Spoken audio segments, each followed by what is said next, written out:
میرا نام جیا تھا اور جیسے جیسے وقت گزر رہا تھا ایان مجھے زیادہ اہمیت دینے لگا تھا۔ روز مجھ سے فون پر بات کرتا اور مجھے بھی اس سے فون پر بات کرنے کی عادت ہو گئی تھی۔ وہ ہر بات کا مشورہ مجھ سے لیتا۔ اس کے امتحان شروع ہونے والے تھے اور وہ کافی چپ چپ سا تھا۔ میں نے کہا تم چپ چپ کیوں ہو، بات کیوں نہیں کر رہے؟ تو کہنے لگا یار کیا بات کروں، بہت پریشان ہوں، پتہ نہیں ابا کو کیا ہوا ہے، میرا جیب خرچ بالکل ہی بند کر دیا ہے، کہتے ہیں کہ پڑھائی چھوڑو اور دکان پر بیٹھو ورنہ اپنا انتظام کر لو، اب امتحان شروع ہو گیا ہے اور میرے پاس کچھ بھی پیسے نہیں ہیں، کبھی نوٹس خریدنے پڑ جاتے ہیں، پھر باہر کا کام بھی مجھے ہی کرنا پڑتا ہے، کچھ سمجھ نہیں آ رہی کہ کیسے مینج کروں، بس ایک بار اچھی جاب لگ جائے تاکہ یہ سارے مسائل ختم ہو جائیں۔ میں نے کہا تم فکر مت کرو، تمہاری فیس میں بھر دوں گی۔ کہنے لگا نہیں مجھے نہیں چاہیے، مجھے اچھا نہیں لگتا کہ میں بار بار تم سے پیسے مانگوں۔ میں نے کہا ایان کیا ہو گیا تمہیں، میں کوئی غیر تو نہیں ہوں، میں کیا کرنے جا رہی ہوں اتنے پیسے کما کر، اگر تم کچھ بن جاؤ گے تو مجھے اس کی خوشی ہوگی۔ کہنے لگا لیکن میں تمہیں پھر یہ واپس کروں گا، لازمی کروں گا۔ میں نے کہا واپس؟ میں نے کہا مانگے، میرا سب کچھ تو تمہارا ہی ہے۔ کہنے لگا مجھے عجیب فیل ہوتا ہے، اچھا نہیں لگتا، ایک مرد ہوتے ہوئے میرے دینے کا حق ہے، مانگنے کا تو نہیں ہے۔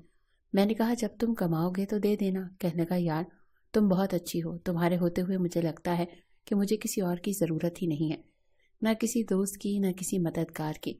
میں نے اس کے اکاؤنٹ میں پیسے ڈال دیے تھے جس سے اس کی فیس بھی ادا ہو جاتی تھی، اس کے خرچ بھی پورے ہو جاتے تھے۔ آئے دن جب بھی وہ فری ہوتا تھا تو مجھے لینے کے لیے گھر آ جاتا تھا، میں بھی اس کے پیچھے بیٹھ کر ساحل سمندر جاتی تھی، ہم گھنٹوں باتیں کرتے تھے۔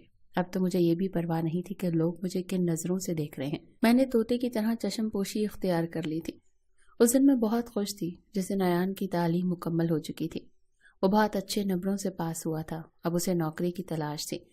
میں بھی تیار تھی کہ جیسے ہی نوکری لگے میں اس سے شادی کر لوں گی۔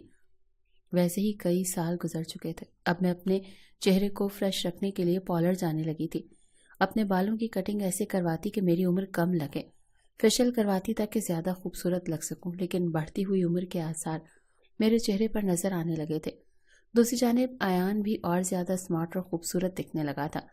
پچھلے چند مہینے سے نوکری تلاش کر رہا تھا لیکن نوکری نہیں مل رہی تھی، اکثر پیٹرول کے پیسے مجھ سے لے جاتا تھا۔ میں خود بھی بہت دعائیں کر رہی تھی کہ اس کی نوکری لگ جائے۔ پھر میں نے اپنے باس سے ہی بات کی کہ میرا ایک کزن ہے، اسے نوکری کی ضرورت ہے۔ ان دنوں باس بھی ایک ایسے ہی نوجوان کی تلاش میں تھے، اسی لیے انہوں نے کہا کہ آپ اپنے کزن کو بلا لیں، میں انٹرویو لے لوں گا۔ یوں سمجھے کہ ایان کی نوکری بھی میری وجہ سے ہی لگی تھی۔ جیسے اس کی نوکری لگی مجھے انتظار تھا کہ اب وہ کہے گا کہ میں اپنے گھر والوں کو رشتے کے لیے لاتا ہوں، ہم شادی کر لیں گے، لیکن 3 ماہ گزر چکے تھے، اس نے مجھ سے ایسا کچھ نہیں کہا۔ ہاں یہ تھا کہ آفس جاتے ہوئے وہ مجھے گھر سے پک کرتا تھا، واپسی پر مجھے گھر چھوڑتا تھا۔ آفس کے دوران بھی اسے کوئی مشکل پیش آتی تو فوراً میرے پاس آ جاتا تھا، مجھ سے پوچھنے لگتا تھا۔ میں کافی سالوں سے آفس میں ہی کام کر رہی تھی، اسی لیے میں سینئر ہو چکی تھی، میں اسے بتا بھی دیتی تھی، لیکن اب لوگ باتیں کرنے لگے تھے۔ وہ بلا جھجک میرے کمرے میں داخل ہو جاتا، مجھ سے باتیں کرنے لگتا، کرسیوں پر بڑے آرام سے بیٹھ جاتا، فائل میرے پاس پھینک دیتا۔ یار یہ تو سمجھ نہیں آ رہی، بتاؤ کیسے کروں، باس کو خوش بھی تو کرنا ہے نا تاکہ میری نوکری پکی رہے۔ میں اسے ساتھ ساتھ سمجھاتی رہتی تھی، کافی حد تک اس کا کام میں ہی کرتی تھی۔ آفس میں چرچا ہونے لگا کہ ایان کا میرے ساتھ کوئی چکر چل رہا ہے، کوئی کہتا تھا اس لڑکی کو شرم نہیں آتی، اپنی عمر سے اتنے چھوٹے لڑکے کے ساتھ محبت کر رہی ہے۔ پھر مجھے کیا کہتی کہ میرا اس سے کتنا پرانا تعلق ہے۔ میں بہت کوشش کرتی تھی کہ میں چھوٹی لگوں لیکن لگ نہیں پا رہی تھی، مجبوری مجھے ایان کی لگ گئی ہے۔ تو تم اپنے گھر والوں کو کب لاؤ گے؟ کہنے لگا ہاں لے آؤں گا، ابھی پہلے تمہارا قرض تو اتار دوں۔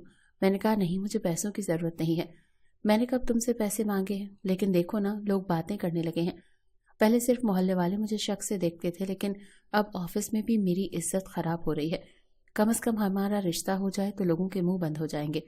وہ کہنے لگا پلیز تم لوگوں کی باتوں کی پرواہ مت کیا کرو، لوگوں کی تو عادت ہوتی ہے کہ انہیں بس موقع چاہیے ہوتا ہے، جیسے جو بکواس کرنی ہے کر لے، جب مجھے کوئی فرق نہیں پڑتا تو تمہیں بھی نہیں ڈالنا چاہیے۔ وہ ایسے ہی میرا ہاتھ پکڑ کر مجھ سے کہتا، بڑی اپنائیت سے مجھے دیکھتا۔ میں کہتی کہ پھر بھی اب ہماری شادی ہو جانی چاہیے۔ کہنے لگا ہاں ٹھیک ہے، میں امی سے بات کروں گا۔ میں خوش ہو گئی، میری جان اس وقت نکلی جب اسے میری عمر بڑی نظر آنے لگی۔ اب میری عمر 30 سال ہو چکی تھی، بلکہ اس سے بھی زیادہ بڑھنے لگی تھی، اور عورت پر بڑھاپا پن جلدی وارد ہوتا ہے۔ میں نے اپنے بالوں پر ڈائی لگوائی، اپنے آپ کو سجایا سنوارا۔ کم عمر نظر آنے کے چکر میں ہفتے میں 2 بار پارلر جانے لگی، کیونکہ کام کی ذمہ داری بھی بڑھ گئی تھی۔ مجھے اپنے کام کے ساتھ ساتھ ایان کی بھی فکر تھی کہ اس کی ذرا سی کوئی غلطی باس کی نظروں سے گزرتی ہے اور اس کی نوکری چھوٹ جاتی ہے۔ 1 ہفتہ گزر گیا، 15 دن گزر گئے، ایان نے کوئی جواب نہیں دیا۔ البتہ جیسے اسے تنخواہ ملی تو اس نے مجھے 25,000 دیے۔ میں نے کہا یہ کیا ہے؟ کہنے لگا یہ رکھو، اور اب میں ہر مہینے 25,000 دیا کروں گا اور آہستہ آہستہ تمہارا سارا قرض اتار دوں گا۔ میں نے کہا میں نے کب مانگے ہیں تم سے پیسے؟ کہنے لگا دینے تو ہیں نا یار، رکھو نا پلیز، واپس نہیں کرنا۔ میں نے کہا تم نے اپنی والدہ سے بات کی ہے؟ میری بات سن کر وہ مجھ سے نظریں چرانے لگا۔ میں نے کہا ایان پلیز مجھے بتاؤ نا۔ کہنے لگا امی نہیں مان رہی۔ میں نے کہا کیا مطلب؟ تم کہہ رہے تھے تم منا لو گے۔ کہنے لگا کوشش تو کر رہا ہوں، اب ایک دم سے تو نہیں مانیں گی۔ میں نے کہا نہیں، یہ ایک دم ہے، میں سالوں سے تمہیں کہہ رہی ہوں، میں تم سے یہی تو پوچھ رہی ہوں کہ کتنا وقت لگے گا۔ کہنے لگا تم کیوں پریشان ہو رہی ہو، میں تو ہوں نا تمہارے ساتھ۔ میں نے کہا پھر تمہارے والد کو بھی ماننا چاہیے۔ کہنے لگا ایک بات میری کان کھول کر سن لو، میرے گھر والے مانے یا نہ مانے، میں ہی تم سے شادی کروں گا۔ بس سن لیا، زیادہ پریشان ہونا چھوڑ دو، بس مجھے 1-1.5 سال جم کر کام کرنے دو، پھر میں کرائے پر فلیٹ لے لوں گا اور ہم شادی کر لیں گے۔ میں نے کہا میرا گھر ہے نا، تم اکثر آتے جاتے ہو، اگر تم نے شادی اپنے والد کی مرضی سے نہیں کرنی اور تمہیں لگتا ہے کہ وہ نہیں مانیں گے تو ہم شادی کر لیتے ہیں، تم میرے گھر پر رہ لینا۔ میری بے بسی کی آخری حد تھی کہ میں اس کی منت سماجت کرنے پر مجبور ہو گئی تھی۔ کہنے لگا ہرگز بھی نہیں، یہ میری انا پر بہت بڑی چوٹ ہوگی کہ میں تمہارے گھر پر رہوں۔ میں جاب کر رہا ہوں نا، جیسے ہی نوکری میری جم جائے گی تو کرائے پر گھر لے لوں گا، پھر میں ادھر تمہیں لے کر جاؤں گا جیسے سب مرد کرتے ہیں۔ میں نے کہا تم غلط سمجھ رہے ہو، بہت سے لوگ ہیں جو میاں بیوی دونوں کماتے ہیں اور گھر چلتا ہے، کوئی فرق نہیں پڑتا۔ کہنے لگا لیکن مجھے بہت فرق پڑتا ہے، پلیز مجھے سمجھنے کی کوشش کرو۔ انہیں دنوں باس بیمار رہنے لگے، باس کی جگہ ان کی بیٹی آنے لگی۔ اس کا نام ندا تھا، بہت خوبصورت تھی، کم عمر تھی۔ باس اب کبھی کبھار ہی آفس آتے تھے، اس لیے سارا کام ندا سنبھال رہی تھی۔ جب سے ندا آفس میں آنے لگی تھی، ہمارے آفس کے کنوارے نوجوان اپنے دلوں کو تھام کر رہ گئے تھے۔ کہتے تھے باس کی بیٹی تو بڑی خوبصورت ہے، اگر ہمیں پسند کر لے تو مفت کی لاٹری لگ جائے گی۔ لیکن وہ لڑکی کافی مغرور قسم کی تھی، اپنے کام سے کام رکھتی تھی۔ شروع میں تو میں نے ہی اس کی کافی مدد کی تھی کیونکہ وہ کام سے ناواقف تھی، لیکن بہت جلد سیکھ گئی تھی۔ انہی دنوں مجھے بخار ہو گیا، میں 1 ہفتے آفس نہیں گئی۔ ایان ہی مجھے ڈاکٹر کے پاس لے گیا۔ بخار نے جیسے مجھے نہ چھوڑنے کی ٹھان رکھی تھی۔ حالانکہ صبح شام وہ آتا تھا، کبھی میرے لیے پھل لے کر آتا تھا، کبھی کھانے کی کوئی چیز لے کر آتا تھا، مجھے میڈیسن بھی خود نکال کر دیتا۔ پھر کہنے لگا اس بخار نے تو تمہیں بوڑھا کر دیا۔ یہ کہتے ہوئے وہ ہنسنے لگا، پتہ نہیں کیوں، لیکن اس کے منہ سے یہ بات سن کر مجھے بڑا عجیب لگا۔ میں نے کہا مجھے پریشان مت کرو۔ کہنے لگا اچھا ٹھیک ہے، میرے سامنے دوا کھاؤ، پھر میں چلا جاؤں گا۔ کہنے لگا تمہیں پتہ ہے میں نے تمہاری مدد کے بغیر میٹنگ کی اور میٹنگ کامیاب رہی۔ بہت خوش ہو کر بتا رہا تھا۔ میں نے کہا یہ تو اچھی بات ہے۔ میں ساتھ ساتھ کھانس بھی رہی تھی، طبیعت بہت زیادہ خراب تھی۔ کہنے لگا تمہیں چائے بنا دوں؟ میں نے کہا نہیں، تم بتاؤ پھر آگے کیا ہوا؟ کہنے لگا باس کی بیٹی مجھ سے بہت خوش ہے، کہتی ہے کہ آپ بہت جلدی کامیابی حاصل کر لیں گے۔ تمہیں پتہ ہے جب میں آفس سے باہر آ رہا تھا تو وہ بھی باہر نکل رہی تھی، مجھے دیکھ کر مسکرانے لگی۔ کہنے لگی اگر آپ فری ہیں تو مل کر کافی پیتے ہیں۔ میں نے کہا تو پھر تم نے کیا کہا؟ کہنے لگا میں نے کیا کہنا ہے، ایسا چانس بار بار تو نہیں ملتا۔ باس کی بیٹی کے ساتھ کافی پی کر آ رہا ہوں اور بل بھی اسی نے دیا ہے۔ وہ یہ سب مجھے بتا رہا تھا، لیکن پتہ نہیں مجھے کچھ ہوا تھا۔ کہنے لگا ویسے ہی بڑی ٹائٹ چیز، قسم سے بڑی پیاری اور خوبصورت ہے نا؟ وہ مجھ سے پوچھ رہا تھا۔ پہلی بار میں نے اس کے منہ سے اپنے علاوہ کسی اور لڑکی کی تعریف سنی تھی، شاید اسی لیے میں اسے اب بوڑھی لگنے لگی تھی۔ کافی دن وہ میرے پاس بیٹھا رہا، لیکن باتیں باس کی بیٹی کی ہی کر رہا تھا۔ کہنے لگا مجھے نہیں پتا تھا کہ اس کے بال اتنے لمبے ہیں۔ یہ سن کر میں نے کہا میرے سر میں درد ہو رہا ہے، میں سونا چاہتی ہوں، ایان تم گھر جاؤ۔ کہنے لگا اچھا ٹھیک ہے، تم آرام کرو۔ یہ کہہ کر وہ جا چکا تھا، لیکن پتہ نہیں کیوں مجھے رونا آ رہا تھا، بہت زیادہ رونا آ رہا تھا۔ میں اپنے آنسوؤں پر ضبط نہیں کر پائی۔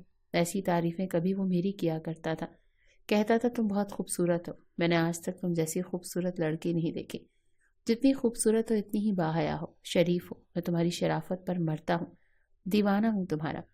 آج پہلی بار اس کے منہ سے میں نے ندا کی تعریفیں سنی تھی۔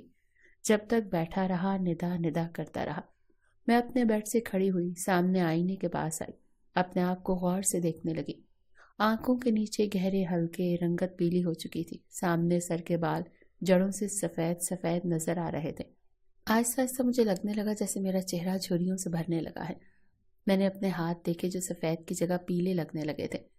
8 دن سے میں بخار میں مبتلا تھی۔ میری طرف سے یہ نہیں کہتی کہ اس نے میرا خیال نہیں رکھا، بہت خیال رکھا۔ کبھی ناشتہ بنا کر دیتا، کبھی چائے دیتا، کبھی کھانا لا کر دیتا، کبھی پھل کاٹ کر دیتا، لیکن اب وہ مجھے نظروں سے نہیں دیکھتا تھا جیسے پہلے کبھی دیکھتا تھا۔ مجھے اپنا آپ بہت بوڑھا بوڑھا سا لگنے لگا، پتہ نہیں کیوں رونا آ رہا تھا۔ اس دن میں بہت روئی۔ اگلے روز آفس گئی تو سب میری خیریت پوچھ رہے تھے، سب کہہ رہے تھے بہت کمزور لگ رہی ہو۔ میں نے دیکھا تو ایان اپنے کیبن میں نہیں تھا۔ میں نے کہا ایان کہاں ہے؟ تو میرے کولیگ کہنے لگے وہ ندا میڈم کے کمرے میں ہے۔ یہ سن کر میرا دل جیسے کسی نے مٹھی میں دبوچا تھا۔ میں اپنے کمرے میں جا کر بیٹھ گئی۔ اپنے شیشے کے دروازے سے سامنے اس کا کیبن نظر آتا تھا، جہاں بیٹھ کر وہ مجھے اشارے بازی کرتا رہتا تھا اور اپنا کام بھی کرتا رہتا تھا۔ اور اب 2 گھنٹے ہو چکے تھے وہ اپنے کیبن میں بیٹھا ہی نہیں تھا، نہ کام کر رہا تھا۔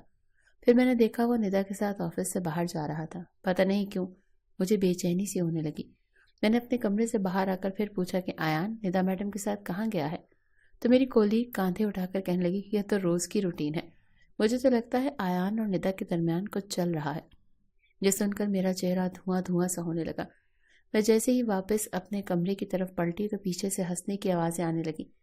ایک نوجوان کہنے لگا لگتا ہے اس کو زور کا جھٹکا لگا ہے، 440 واٹ کا۔ وہ کہنے لگا ارے یار یہ جو ایان ہے نا بڑا لکی ہے، ہر ایک کے ساتھ چانس مارتا ہے۔ پہلے میم اس کے پیچھے پیچھے رہتا تھا، اب میڈم ندا کے ساتھ۔ وہ سب ہنسنے لگے۔ میں نے ایک چائے کا کپ بنایا اور آنسوؤں کے ساتھ پیا۔ رات کو ایان کی کال آئی تو نہ چاہتے ہوئے بھی میں نے فون اٹھا لیا۔ کہنے لگا یار میں بہت تھک چکا ہوں، تمہیں پتہ ہے یہ ندا کی بچی مجھے تھکا کے رکھ دیتی ہے، لیکن آج میں نے بھی اسے کھانا کھلایا تھا۔ وہ کھا نہیں رہی تھی، کہہ رہی تھی کہ میں ہمیشہ بڑے ہوٹل میں کھانا کھاتی ہوں۔ میں نے کہا لیکن میرے ساتھ تمہیں یہ کھانا کھانا پڑے گا، تمہیں پتہ ہے میری خاطر اس نے ڈھابے کا کھانا کھایا۔ پھر ہنسنے لگا۔ میں نے کہا اچھی بات ہے۔ کہنے لگا اور کیا، یہ امیر لڑکیاں نا نازک ہوتی ہیں اس طرح۔ پھر کہنے لگا تمہاری طبیعت اب کیسی ہے؟ میں نے کہا ہاں میں بالکل ٹھیک ہوں۔ کہنے لگا اچھا ٹھیک ہے یار میں بہت تھک گیا ہوں، میں سو جاؤں؟ میں نے کہا مجھ سے کیوں پوچھ رہے ہو، نیند آ رہی ہے تو سو جاؤ۔ میں نے تو تمہیں نہیں کہا کہ مجھ سے فون پر باتیں کیا کرو۔ کہنے لگا کیا کروں، تمہاری عادت ہو گئی ہے، تم سے بات نہیں کرتا تو لگتا ہے دن اچھا گزرا ہی نہیں۔ میں نے کہا نہیں میں جانتی ہوں دن تو تمہارے بہت اچھے گزر رہے ہیں، میں بھی تھک چکی ہوں، اب مجھ سے رات کو دیر تک جاگا نہیں جاتا، میں بھی سونے والی تھی۔ ٹھیک ہے تم بھی آرام کرو۔ میں نے فون بند کر دیا۔ ایک بار میں دفتر میں فائل دکھانے کے لیے ندا کے کمرے میں جانے لگی۔ میں نے پتہ نہیں کیوں کام کی مصروفیت کی وجہ سے بغیر دستک دیے دروازہ کھول دیا، لیکن جیسے ہی دروازہ کھولا سامنے کا منظر دیکھ کر میں پتھر کی ہو گئی، کیونکہ ایان اور ندا ایک دوسرے کے قریب تھے، اتنا قریب کہ انہیں دیکھ کر میں نے شرم سے آنکھیں جھکا لی۔ جیسے ہی ایان کی نظر مجھ پر پڑی، ندا کی نظر مجھ پر پڑی، وہ دونوں پیچھے ہٹ گئے۔ ایان دفتر سے باہر نکل گیا۔ کچھ ہی دیر بعد ایان دفتر سے باہر ملا۔ وہ کہنے لگا بات تو سنو، کیوں ناراض ہو یار، بات تو سنو۔ میں نے فوراً سے لفٹ کھولی اور لفٹ کے اندر چلی گئی۔ اس سے پہلے کہ وہ لفٹ میں آتا میں نے لفٹ بند کر دی۔ میں اپنے آنسو صاف کر رہی تھی۔ میں جلدی سے باہر نکلی۔ وہ مجھے پکارتا رہا لیکن میں تیزی سے بس اسٹاپ پر پہنچ گئی اور اپنی مطلوبہ بس پر چڑھ گئی، لیکن میں اپنے گھر نہیں گئی تھی۔ میں دوسری بس پکڑ کر ساحل سمندر پر چلی گئی تھی۔ سمندر کے سامنے بیٹھ کر آنسو بہاتی رہی۔ میں جانتی تھی وہ جھوٹے بہانے بنائے گا، مجھ سے شادی نہیں کرنا چاہتا، اسی لیے اپنے والدین کو میرے گھر نہیں لے کر آیا، کیونکہ اب وہ سمجھدار ہو گیا ہے۔ اب اسے ندا اچھی لگنے لگی ہے اور عقل مند بھی تو ہو گیا ہے۔ جانتا ہے ندا سے شادی کرنے سے اسے خوبصورت بیوی کے ساتھ ساتھ پیسہ بھی ملے گا، جو مجھ سے شادی کرنے پر نہیں ملے گا۔ مجھ جیسی بوڑھی کنواری لڑکی کے ساتھ ایک پرانا سا گھر اب شاید ایان نہیں چاہتا تھا۔ رات 9:10 پر میں ساحل سمندر پر بیٹھی تھی۔ میں نے موبائل جب پرس میں نکال کر دیکھا تو ایان کی بہت ساری مس کالز آئی ہوئی تھی، میسیجز بھی آئے ہوئے تھے۔ میں نے اسلام آباد کی ایک کمپنی میں اپلائی کیا ہوا تھا۔ میں چاہتی تھی کہ وہاں جاب لگ جائے تو ایان کو بتاؤں گی اور پھر اس کی جاب بھی وہاں لگوا دوں گی۔ ابھی رات کو ہی مجھے وہاں سے جواب آیا تھا کہ آپ کی جاب کنفرم ہو چکی ہے۔ آج اسے یہی خوشخبری سنائی تھی، لیکن آج جو کچھ اس نے میرے ساتھ کیا تھا میرے پاس کہنے کے لیے کچھ نہیں رہا۔ میں نے اپنی ٹکٹ کنفرم کروائی۔ رات کو 10 بجے میں گھر پہنچ گئی۔ میرے پڑوس کی خواتین کہنے لگی وہ ایان بار بار تمہارا پوچھ رہا تھا، تم کہاں تھی؟ میں نے کہا کہیں نہیں تھی۔ میں نے گھر کے باہر کے دروازے کا تالا کھولا